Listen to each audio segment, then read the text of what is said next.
As I like to say, in aviation, accidents occur when your altitude becomes negative. And accidents in the ocean occur on the surface. The accidents that happened more than 35 years ago, since I picked that as the safety point, were on the surface. Hello and welcome to True Crime Rocket Science, the most authentic voice in true crime. We are getting additional corroboration from another reliable source that things were far from shipshape in the lead up to the Titan submersible disaster last Sunday, June 18th. Independently, the editor-in-chief of Travel Weekly, Weissmann, has confirmed and also reinforced many impressions we've already had from other sources of the not completely kosher OceanGate operation. For example, attitude. His personal impression of the CEO was of a, quote, cocky individual. 2. Strange protocols. The OceanGate crew seemed to make special rules for media. Number 3. Weather or human error. Missions 1, 2, and 3 were scrubbed officially because of bad weather, but Weissmann suspected it might have been due to readiness issues with the submersible. Number 4. Financial imperatives. We have confirmation that the 2023 season was the first year the submersible was towed behind it, and this is clearly stated as being for reasons that were purely economic. Number 5. Damage. Something was clearly and seriously wrong with the submersible and its platform in May, weeks before the fatal mission in June. And if there's mystery surrounding this case, well, this is certainly in an area where there is kind of a lingering mystery. What did happen to what exactly happened to damage that submersible? Well, the platform and the submersible, or just the platform. And is it relevant? Whatever did happen, is it relevant to what happened on the fateful dive? Then number 6, damage control. It seems it was on mission 3 that the platform and submersible sustained serious damage of an unknown nature that may or may not have to do with ghost nets. And then number 7, crew. Since the editor-at-large was present on a freebie, we see yet another crew member that's quote-unquote getting a free ride.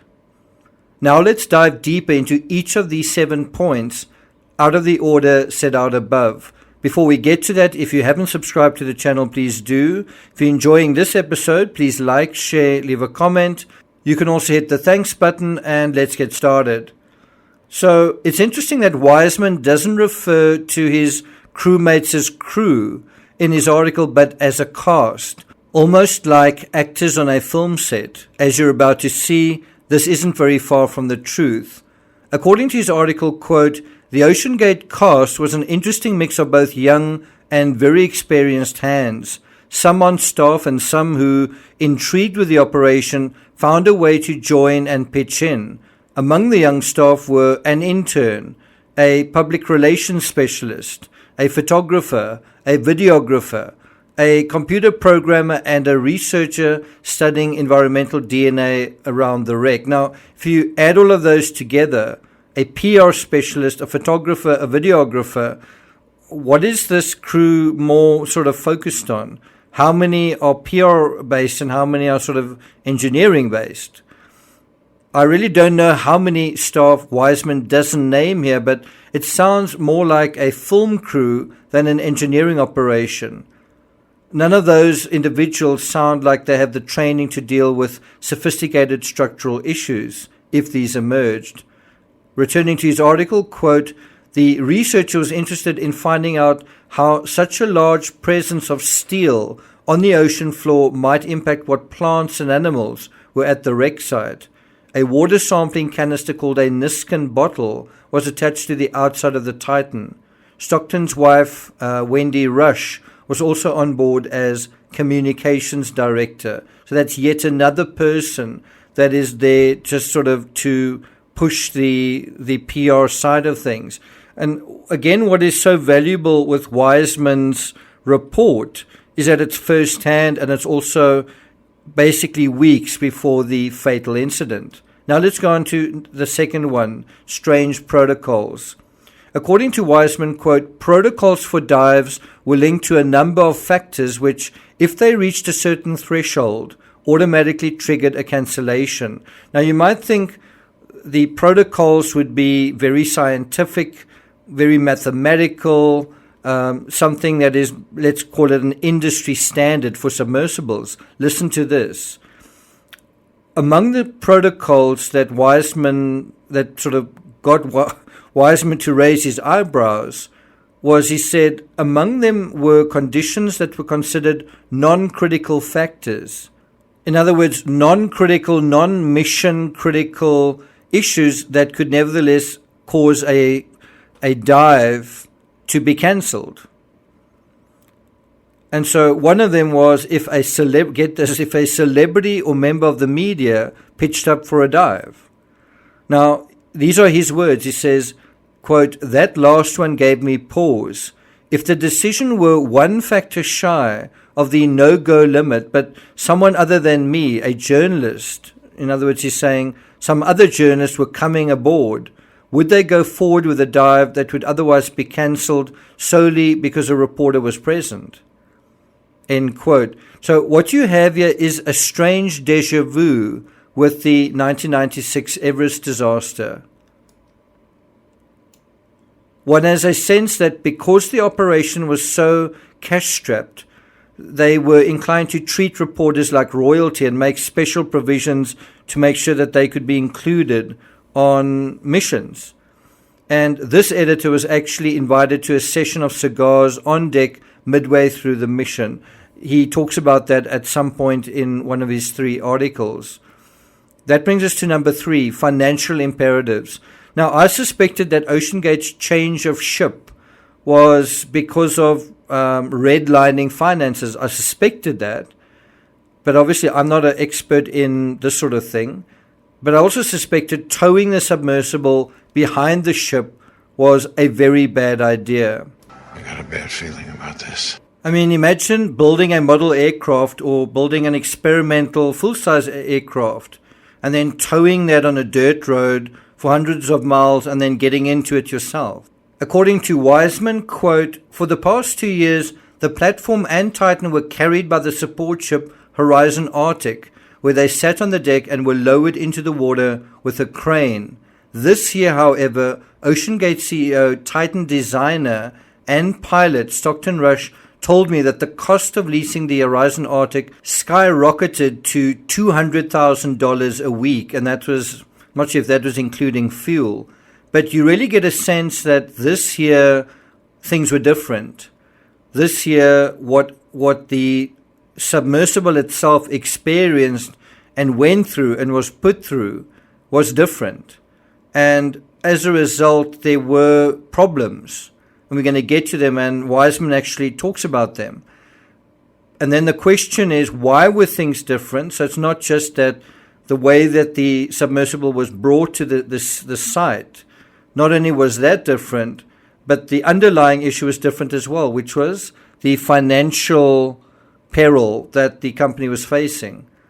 Certainly that's the way it looks. Weissmann goes on to say, quote, the economics of chartering the Polar Prince built in 1959 made more sense, and I guess that means economic sense, even though it required that the platform and submersible be towed behind the ship, hitched to the Polar Prince's stern by a long rope. I think that alone is actually a huge insight that different way of doing things may have put this craft and the crew in jeopardy before they even went down on that final mission. If you think about it, it may have made more sense economically, but from an engineering perspective, really? You want to put your $1 million baby through hell and high water and then dive down to the bottom of the sea with it? And you really kind of get a sense that the OceanGate or certainly Stockton. Really good feeling about this. Meanwhile, everyone else seemingly in the industry had. Very bad feeling about this. What's also fascinating in his article is Weissmann actually talks to Hamish Harding and shares some of those bad feelings, actually basically warns him. And Hamish Harding's eyebrows raise and basically says, what are you concerned about? And then he tells him, and obviously Hamish Harding decides, I'm going to go and see for myself. I don't think this is so serious. Essentially concurring with Stockton Rush, I don't really have a bad feeling about this. Weissmann, to his credit, asked Rush about this whole issue. He said, I guess basically, is it normal to be towing this platform? And Rush said, well, the platform was designed to be towed, but he is really correct when he says, quote, this would prove problematic in a few days, meaning towing the platform. I could be wrong, but there seems to be a little niggle here, a little poking of the bear by the editor with this fellow Explorers Club member. The CEO tells me something, but then there were problems. I'm sure the platform was designed to be towed, but not 800 miles every few weeks across open ocean. And bear in mind, this is an open ocean that sank the Titanic. Essentially what they're doing is towing a submersible across the same terrain that sank the Titanic. And this is a dingy little craft. It's just a 10-ton craft compared to Titanic's 46,329 tons. Not a great plan. And so the Travel Weekly editor, Arnie Weissmann, revisits this thing where he says, quote, I thought many of the problems with my non-dive may have arisen because this was the first season that the Titan was being towed behind its support ship rather than being kept on its deck. I said I thought the sub and platform were being tossed around pretty roughly on a daily basis. This is what he said to Hamish Harding. Now, not to put too fine a point on it, but the Titanic sank because it hit an iceberg in mid-April. The Polar Prince, which I think is an icebreaker, was traveling north and south in May, throughout May, and who knows, couldn't it have also struck an iceberg or the fragment of one? Did you know in 2002, the Polar Prince was acquired by Starline Inc., and then 3 years later, it was laid up at Clarendon, Newfoundland and Labrador, and then put up for sale by Starline on eBay. Can you believe it? So this vessel was actually sold on eBay, apparently by the same company, if this is the same Starline, that owned the Titanic. So could this icebreaker have sort of driven over effectively a small, perhaps submerged iceberg, split it open or cut it through, and then the submersible behind it, while the crew are sort of doing their thing and the ship is puttering along, but there's fog and they can't really see anything, and that then damages the craft unseen. Could that have been what caused the sharp serrations? This is part of the mystery of what happened to this craft, that Weissmann said it created such a sharp serration. There's so much damage to the platform that when a dinghy approached it, it punctured one of the inflatable dinghies. As I say, this is a kind of a mystery, a lingering mystery around what happened to this platform and also possibly to the submersible. That brings us to number 4, cocky and possibly dishonest. One of the most incisive glimpses we've gotten into Stockton is also from Weissmann. He said, quote, my impression of Stockton Rush's leadership style was that he's calm, patient, inclusive, and caring. Well, so far so good. But then he says, quote, Rush had received both an aerospace engineering degree and an MBA and had once been a test flight engineer with McDonnell Douglas. And we know in his speech to the Explorers Club in New York, was it April 2017, he started off by introducing himself as an astronaut. So he's clearly not quite let go of that whole period. He's not fully embracing where he is or where he was eventually going into. He's still kind of nostalgic, I think. And so it's interesting how even when he's in the midst of a mission on a ship with crew, with this particular editor, he would tell them about his aviation background. This suggests to me the fact that he couldn't become an astronaut wasn't accepted perhaps as graciously as we're meant to assume. The editor goes on to note, quote, he urged anyone who was interested in his approach to read a book called The Checklist Manifesto, How to Get Things Right by Atul Gawande. I think it was published by Metropolitan Books in 2009, which he actually left on a table, according to the editor, in the ship's lounge. This is actually very valuable. Somebody saying, this is my attitude, this is my approach, I got it out of a book. And then you read that book, well, you're literally, in a way, reading the mind of the person who's saying, well, this is what guides my thinking, this is what guides my psychology. So that is very valuable. It's a very valuable insight to know. The trouble with checklists, as we see in this case, isn't what you put onto them. It's what you take off of them. It's what you leave off your checklist. So you can checklist until the cows come home. But, for example, if you decide not to certify your submersible, which is the very definition of getting something checked and listed, well, then don't waste my time recommending books when your own checklisting is selective and subjective, right? And this is where things get really interesting. You've got a pretty astute man on board in Weissmann, and he says, quote, another side of Stockton emerged that evening. As we puffed and watched the mission flag fluttering off the stern, the trailing Titan now obscured by fog. I don't know, very, very well written and so symbolic.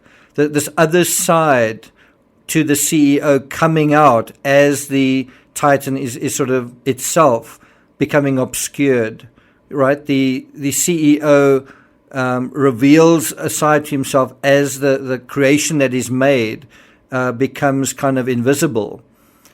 Then he goes on to say, quote, he talked about his history as a young pilot, that he flew commercial jets in the Mideast at age 19 as a summer job, how his hopes to be an astronaut were scotched when his vision deteriorated to 2025, his subsequent pivot to the sea and fascination with submersibles. And then this is the important part. He says, this Stockton rush was somewhat cocky, but I felt his accomplishments gave him the right to be so, end quote.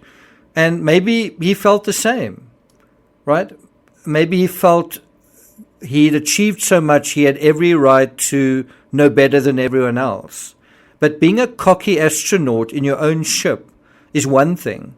Being a cocky pilot in a Maverick movie is one thing. But what's going on here isn't someone flying some kind of military vehicle. What's going on here is someone who has tourists in their custody. And it's not mission specialists, it's tourists, right? And it's not only taking tourists into harm's way. You can't say it's just adventure travel. It's into harm's way. It isn't appropriate to be cocky. What the Titan needed was less cocky, more modesty. Going back to the article, quote, only one thing concerned me. He said he had gotten the carbon fiber used to make the Titan at a big discount from Boeing because it was past its shelf life for use in airplanes. So yeah, you've got someone who's not an expert, who's listening to Stockton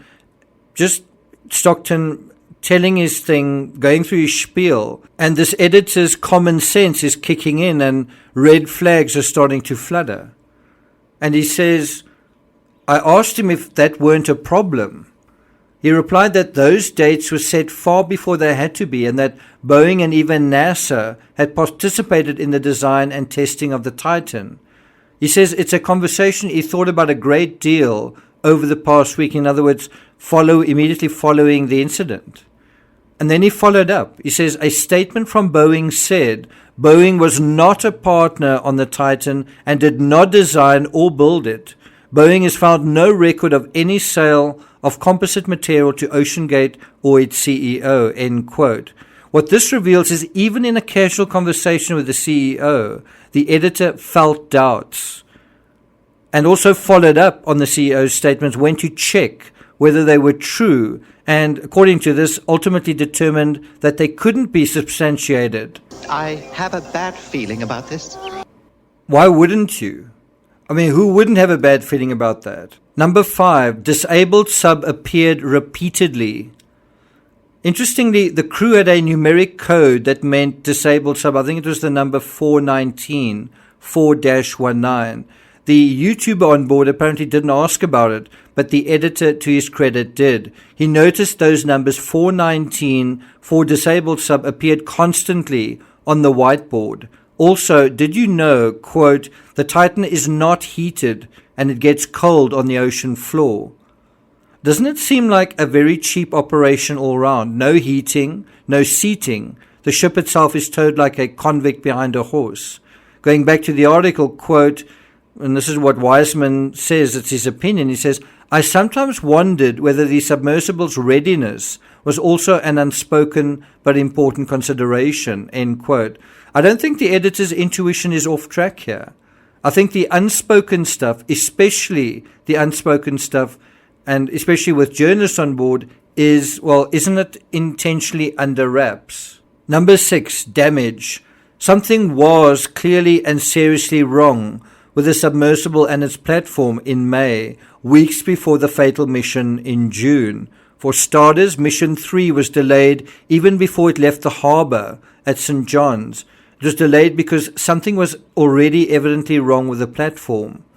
And so you might say, already at this point, towing it 300 miles this way, 400 miles back, across open ocean, on missions 1 and 2 in this particular season, hadn't it already done damage somewhere? In part 2 of his report, Weissmann writes, quote, every morning the list of things that needed work was as long as the previous day. On the 4th day of our mission, when the seas were most active and fog was the thickest, a near disaster for the sub and platform occurred. At the end of the rope that linked the stern of the ship to the platform, we saw that the front of the platform and the sub were underwater. It wasn't clear why. A fishing buoy had been seen nearby just prior to the problem. End quote. Who said that? And this is where you kind of really want to investigate this. If I was an investigator tasked with figuring out what happened, I would want to make absolutely sure that that part is accurate. Who said that it was a fishing buoy? What evidence was there? Was it just the CEO who said that? Were there any actual witnesses?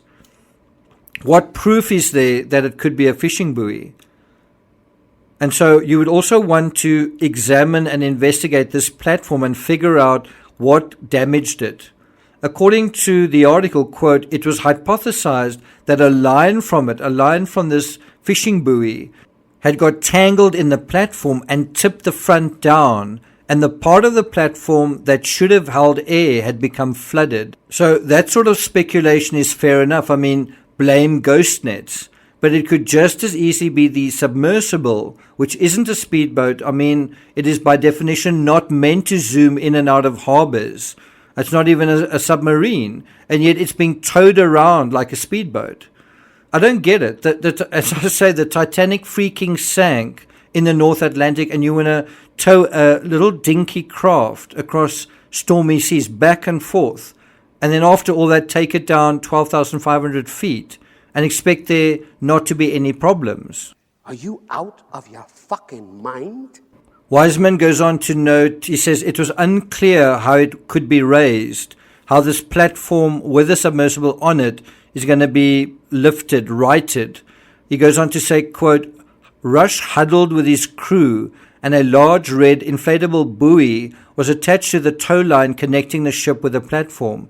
The hope was that the buoy would slide down the tow rope to the platform and provide lift to the front. They spent half a day simply trying to salvage their own submersible and platform. And then the platform and sub tipped on another day as well. So literally what we're dealing with here is another kind of emergency where you kind of had the crew prior to this disaster actually trying to salvage their own submersible and platform still while it was on the surface. People who were doing it the right way were in Hawaii, at the Hawaii Undersea Research Lab. And what they do is they have the sub land underwater where it's calm. The worst place in the ocean, probably the worst place in the world, is where you have the air and the water meet. And so I like to say, in aviation, accidents occur when your altitude becomes negative. That was 6 years earlier at the Explorers Club. If only he had listened to his own advice. Be careful of what's going on at the surface. The surface can damage your craft. Isn't that exactly what happened? And that then brings us to the final section here, damage control. The editor, Weissmann, is no slouch. He's a critical thinker. He asks questions. He, in a way, second guesses, maybe quietly, maybe not explicitly, but he second guesses the CEO. That's what journalists should do, scratch the surface. And how do you think Stockton responded to these scratches? According to Weissmann, quote, "When I asked how much jeopardy the sub was in, Rush joked. He said, 'So his sub is underwater, why is that a problem?'" That is quite a cocky comment, isn't it? Well, and it didn't age very well, did it? According to Weissmann, quote, "No fishing line was discovered in the platform, though it may have done its damage and then untangled itself." That's according to Rush. So Rush's explanation was a fishing line came out of nowhere, caused damage, tangled itself, and then untangled itself, and no one actually saw it. So what he's really saying is that a ghost net appears out of nowhere, entangles the craft so badly that it takes half a day to fix, and creates some kind of indentation that damages the platform so much that it creates a serrated edge, but then somehow magically untangles itself, leaving no evidence of itself. This is why I say there's kind of a mystery surrounding what damage occurred to this platform prior to the incident. And I wonder whether it's not multiple things that damaged it. So not just this incident on one day, but multiple incidents on many days. I mean, you can imagine towing a craft 400 miles. There's plenty of things that it can bump into while you smoking cigars on deck. And I don't know if you remember the footage provided by D. Almighty, where he basically shows them inside the ship, and the crew are trying to eat something. They seem to be in the mess hall or something, and the furniture is sort of flowing from left to right in the room. Now, you can imagine if that's happening inside a huge ship like that, what is happening outside to this little piece of flotsam out on the open ocean that is kind of stuck to, attached to a rope, which in turn is attached to the bow, and the bow is rocking and rolling. I got a bad feeling about this. So Weissmann says that he asked if anything concerned him. That's he asked Stockton, is there anything that you're really worried about? Is there anything that you are worried about that could go wrong with the dive itself? And so his only answer was ghost nets. Isn't that a dodge? I mean, the obvious answer, the honest answer was whether the cyclical failure issue was going to get worse. Didn't he know about that? Other people were telling him about that. Wasn't he concerned about that? Or did he just completely block that out of his mind? I don't have a bad feeling about that. And whether that's the one thing, and whether this loud cracking was something to pay serious attention to in terms of proper testing. Wasn't he concerned about that? Now you might think that was a side that he would not reveal to, certainly not to the media, certainly not to his crew, maybe to a specialized few. And so you do wonder, what did he share with the people close to him? For example, PH, for example, his wife. To be clear, the ghost net thing is something we've suggested on this channel as one of the possibilities for what went wrong, and it still is. But like the YouTuber D. Almighty, the Travel Weekly editor never actually got to do what he was there to do on Mission 3, which was going underwater in a submersible. They couldn't actually get it off the platform. That's ultimately how damaged both seem to be on Mission 3. Weissmann says, I didn't even get that Constellation dive. The dive was being worked on that entire day. I did end up boarding a dinghy to go out to the platform to see the inside of the Titan for myself. And that's all he ends up doing. He just goes to the platform, he looks inside, takes a few photos, and then goes back to the ship. That was his experience. I don't know whether he was in the thing like the YouTuber where they tried to go down and then that didn't work. I don't know if he participated in that part or just elected not to, perhaps because he had a bad feeling about it. It's interesting to me that the editor seemed to base his trust of the craft more on the experienced Frenchman, PH, who he talks about throughout his article, than on the CEO, who seemed caring but not necessarily completely transparent or trustworthy. He writes at one point, quote, "Wreck expert Paul-Henri P.H. Nargelet, who was also on board, told me he wasn't worried about what would happen if the structure of the Titan itself were damaged when at the bottom of the ocean. Under that pressure, you'd be dead before you knew there was a problem." And apparently he said that with a smile. Well, let's hope the Frenchman was right. He seemed to know and accept what he was in for, even if no one else did. But then he was 77 years old. He'd lived his quota. There was also a 19-year-old on board. This, to me, though, is the clincher from Weissmann's article. Quote, "Wind, swells and fog were the stated reasons dive days were cancelled on my trip with OceanGate in May.